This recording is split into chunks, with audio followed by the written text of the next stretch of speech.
तो क्या वाकई नीतीश कुमार की छुट्टी हो ही गई है? और क्या इशारों में अब बता ही दिया गया है कि एनडीए की सरकार बनी तो नीतीश सीएम चेहरा नहीं रहेंगे?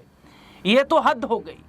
सीएम चेहरा तो छोड़िए, चुनाव ही किसी और के चेहरे पर लड़ा जा रहा है, क्योंकि एक बयान सियासी गलियारों में इस तरीके से गूंज रहा है जो ये साफ बता रहा है कि क्या नीतीश कुमार को दूध में से मक्खी की तरह निकालकर फेंक दिया गया है। नमस्कार, मैं हूं राहुल शर्मा और आप देखना शुरू कर चुके हैं हमारा आज का खास प्रोग्राम। और इस प्रोग्राम में चर्चा करने के लिए हमारे साथ मौजूद है हमारे खास सहयोगी अब्बास भाई। अब्बास भाई, बहुत बहुत स्वागत है इस प्रोग्राम में आपका। अब्बास भाई, हरियाणा के मुख्यमंत्री नायब सिंह सैनी का एक बयान सामने आया। इस बयान में वो चर्चा बिहार को लेकर कर रहे हैं और वो ये कह रहे हैं कि जो चुनाव है वह सम्राट चौधरी और डिप्टी सीएम के नेतृत्व में लड़ा जाएगा। तो नीतीश का फिर कहाँ मोल रह जा रहा है? और नीतीश फिर ये तो देखा जा रहा है कि नीतीश की तो पूरी तरीके से चुनाव से पहले ही इन लोगों ने छुट्टी कर दी है।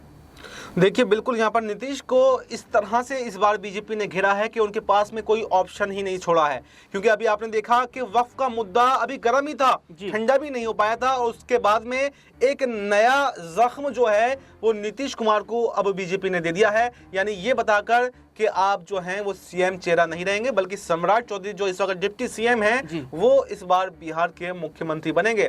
लेकिन ऐसे में अब देखने वाली बात यह है कि जो नीतीश कुमार अपना सब कुछ लुटाकर बीजेपी के साथ में, बीजेपी के साथ से साथ कंधे से कंधा मिलाकर चल रहे थे, यानी उन्होंने मुसलमानों की नाराजगी भी झेली, हर बात में, हर चीज में उन्होंने बीजेपी का साथ दिया, किसी मुद्दे पर नहीं माने, तो आखिर इतनी बड़ी गद्दारी कहें या धोखा कहें, आखिर बीजेपी ने उनको क्यों दिया? और वो भी एक हाथ लेना एक हाथ देना।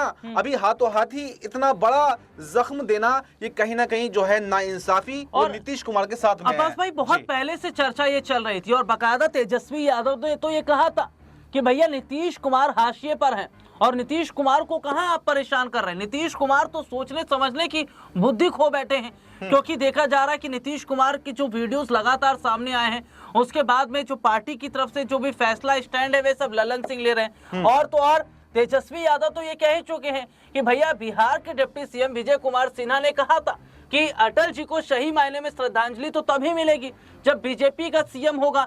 और तेजस्वी यादव और लालू परिवार लगातार खुलकर कह रहा था, लेकिन उसके बावजूद भी नीतीश की आंख नहीं खुल रही थी। देखिए, बिल्कुल बात तो यही कहने की है कि हर संभव लालू परिवार ने ये कोशिशें की कि आरजेडी की तरफ नीतीश कुमार आ जाएं, लेकिन नीतीश कुमार क्या कहते हुए सुनाई दिए कि अब हम इधर से उधर नहीं जाएंगे, हम पहले भी गलती कर चुके हैं, अब हम एनडीए के साथ में ही रहेंगे। लेकिन एनडीए के अंदर ऐसी क्या मजबूरी है जो अब भी नीतीश कुमार रुके हुए हैं? क्योंकि निशांत कुमार की एंट्री अगर किसी ने नहीं होने दी तो वो बीजेपी ने नहीं होने दी, बीजेपी के सहयोगी दल बीजेपी, इन्होंने ही उनकी निशांत कुमार की एंट्री को लेकर के विराम लगाया। वक्फ मुद्दे पर जबरदस्ती उनसे समर्थन ले लिया। अगर नीतीश कुमार नहीं चाहते, अगर लोकसभा में मतदान या राज्यसभा में नहीं करते तो ये वक्फ का बिल जो है ये अटक सकता था। लेकिन तमाम यूज करने के बाद में यूज एंड थ्रो की राजनीति अब बीजेपी कर रही है। और अब मुझे वो याद आ रहा है कि महाराष्ट्र में कैसा उन्होंने उद्धव ठाकरे के साथ में किया था। पहले उनसे गठबंधन किया, गठबंधन करने के बाद में जब उन्होंने रास्ते पलट दिए तो कैसे उनकी पार्टी में फूट जो है वो बीजेपी ने डाल दी। और अब नीतीश कुमार की पार्टी भी कहीं ना कहीं फूट की कगार पर खड़ी हुई है। और अब्बास भाई, यहाँ पर एक चीज ये है कि अब क्या नीतीश कुमार को स्टैंड लेना पड़ेगा क्या? क्योंकि जब आपको सीएम कुर्सी नहीं मिल रही है, जब नीतीश कैबिनेट में जो बड़े 7 बदलाव किए गए, इसमें बीजेपी के चेहरों को जगह दी जाती है, प्रधानमंत्री नरेंद्र मोदी आते हैं, करोड़ों की सौगात दे जाते हैं, अमित शाह आते हैं, करोड़ों की सौगात दे जाते हैं। जो जेडीयू बिहार में नंबर 1 की पार्टी थी वो आज कहां पर है, कुछ समझ में नहीं आ रहा है। तो क्या अब आंखें खोलने की जरूरत है नीतीश कुमार को? क्योंकि कब तक हाथ जोड़ते रहेंगे मोदी जी के आगे? और उन जिन मोदी जी के आगे आप लगातार हाथ जोड़ते रहे, उन्हीं मोदी जी ने तो आपको साइडलाइन कर दिया। और ये तो अब जीता जागता उदाहरण ये देखा जा रहा है बाकायदा, जिस तरीके से हरियाणा के मुख्यमंत्री ने बड़ी बात कह दी है, यानी कि अब तो ये बात क्लियर हो ही गई है कि नीतीश का कोई रोल अब बिहार में रह नहीं गया है। देखिए, बिल्कुल आपने बहुत अच्छा सवाल किया कि अब नीतीश कुमार को आंखें खोलने की जरूरत है, और मुझे लगता है कि शायद नीतीश कुमार जो अब तक सोए हुए थे, शायद अब जाग जाएंगे, और जो मुसलमानों के जो वोट बैंक उनका बिखर गया था, वो वोट बैंक भी उनके पास वापस आ सकता है अगर वो एनडीए का साथ छोड़ दें। और एनडीए का साथ छोड़ने के अलावा उनके पास में कोई दूसरे ऑप्शन नहीं है, क्योंकि अगर एनडीए के साथ वो छोड़ देते हैं तो वापस बीजेपी को ये याद आ जाएगा कि बीजेपी अपने दम पर बिहार के अंदर सरकार नहीं बना सकती, और अगर वो चुनाव से पहले नहीं जागे तो फिर नीतीश कुमार का राजनीतिक भविष्य जो है वो भी बिल्कुल खत्म हो जाएगा। क्योंकि बिहार में चुनाव के बाद में जिस तरह इस बार महाराष्ट्र के अंदर चुनाव हुए, पहले तो शिंदे के चेहरे पर चुनाव लड़ लिया, लेकिन उसके बाद में मुख्यमंत्री नहीं बनाया। तो ऐसे में नीतीश कुमार को ये सोचने की जरूरत है कि अभी से ही, एक तो वो सीएम फेस ही नहीं बना रहे, और अगर सीएम फेस बना भी देते हैं तब भी बीजेपी पर भरोसा नहीं करना चाहिए, क्योंकि ये नतीजे अगर पलट आएंगे तो ये कुछ भी कर सकते हैं, और नीतीश कुमार की छुट्टी भी एनडीए से कर सकते हैं, और नीतीश कुमार के पास में कोई बड़े ऑप्शन उसके बाद में नहीं रह जाएंगे। तो ऐसे में अभी उनके पास में मौका है, क्योंकि नीतीश कुमार अगर पलटी मारते हैं तो न सिर्फ बिहार की सत्ता में परिवर्तन होगा, बल्कि नीतीश कुमार अगर चंद्रबाबू नायडू दोनों एक साथ पलटी मारते हैं तो यहां पर देश में यानी केंद्र की सत्ता जो है मोदी शाह की, उसमें भी परिवर्तन हो सकता है। तो ऐसे में बिल्कुल नीतीश कुमार जो अब तक सोए हुए हैं उनको जागने की जरूरत है, और अगर अभी भी सोते रह गए तो फिर कुछ भी हाथ लगने वाला नहीं है। जी वाकई ये बहुत बड़ी बात है कि जो मौजूदा समय की तस्वीर है और जो हालात इस वक्त बन रहे, क्या नीतीश कुमार को आंखें खोलने की जरूरत है, और अगर नीतीश आंखें नहीं खोलते हैं तो क्या नीतीश कुमार को बड़ा झटका यहां पर लगेगा। और सबसे बड़ी बात है कि क्या अब जेडीयू का जो अस्तित्व है बिहार में धीरे धीरे खत्म होता चला जा रहा है, क्योंकि एक और जहां वक्फ बिल का समर्थन नीतीश कुमार ने किया, मुसलमान नाराज हो गए, दलितों का अपमान हुआ, उस पर नीतीश चुप रहे, दलित वोट बैंक जा रहा है। अब बस में मेरा एक सवाल इसमें भी रहेगा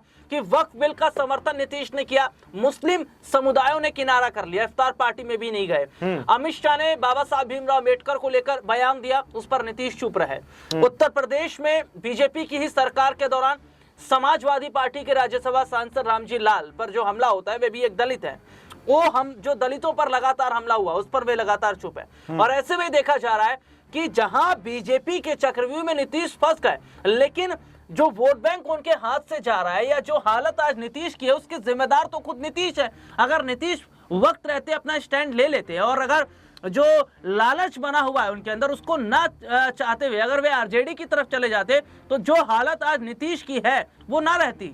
देखिए, बिल्कुल राहुल जी, समय हमारे पास थोड़ा कम है, मैं शॉर्ट में इसका जवाब देना चाहूंगा कि बिल्कुल नीतीश कुमार ही अपनी इस जिम्मेदारी के लिए खुद ही जिम्मेदार हैं, क्योंकि जेडीयू कभी बिहार के अंदर सबसे बड़ी पार्टी हुआ करती थी और आज तीसरे नंबर पर पहुंच गई है, तीसरे पायदान पर पहुंच गई है, और ये चुनाव अब उसे चौथे और पांचवें पायदान पर भी ढकेल सकता है, क्योंकि नए नए चेहरे यहाँ पर प्रशांत किशोर आ गए हैं, और नई नई पार्टियां इस बार बिहार के अंदर चुनाव लड़ रही हैं, और बीजेपी ने एक चक्रव्यूह जो है वो नीतीश कुमार के चारों तरफ फैला दिया है, और नीतीश कुमार के खुद पार्टी में भी दो फाड़ जैसी स्थिति बन रही है। तो ऐसे में बिल्कुल ये स्टैंड अगर थोड़े समय पहले नीतीश कुमार ने ले लिया होता तो शायद आज इतनी बुरी हालत नीतीश कुमार की और उनकी पार्टी की ना होती। अब ये उनको सोचने की जरूरत है कि कहां उनसे गलती हुई और कैसे इस गलती को सुधारा जा सकता है। अगर केंद्र की सत्ता गिर जाती है तब तो वो बीजेपी के चंगुल से निकल सकते हैं, और अगर केंद्र की सत्ता नहीं गिरती है तो किसी भी हालत में अब नीतीश कुमार बचने वाले नहीं है, और अगर वो साथ भी छोड़ते हैं तो ईडी सीबीआई के चक्करों में फंस जाएंगे। तो ये वाकई अब देखना होगा कि क्या ईडी सीबीआई के चक्कर में फंस जाएंगे नीतीश कुमार, और क्या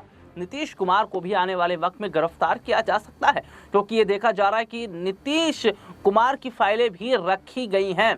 जहां नीतीश ने बगावत करने की कोशिश की, नीतीश को गिरफ्तार किया जाएगा, लेकिन सवाल है कि क्या नीतीश ने अपने पैर पर खुद ही कुल्हाड़ी मारी है। इस मुद्दे पर आपकी क्या राय कमेंट करके जरूर बताएं। फिलहाल आज के इस प्रोग्राम में इतना ही। मुझे और मेरे सहयोगी को इजाजत दीजिए। नमस्कार।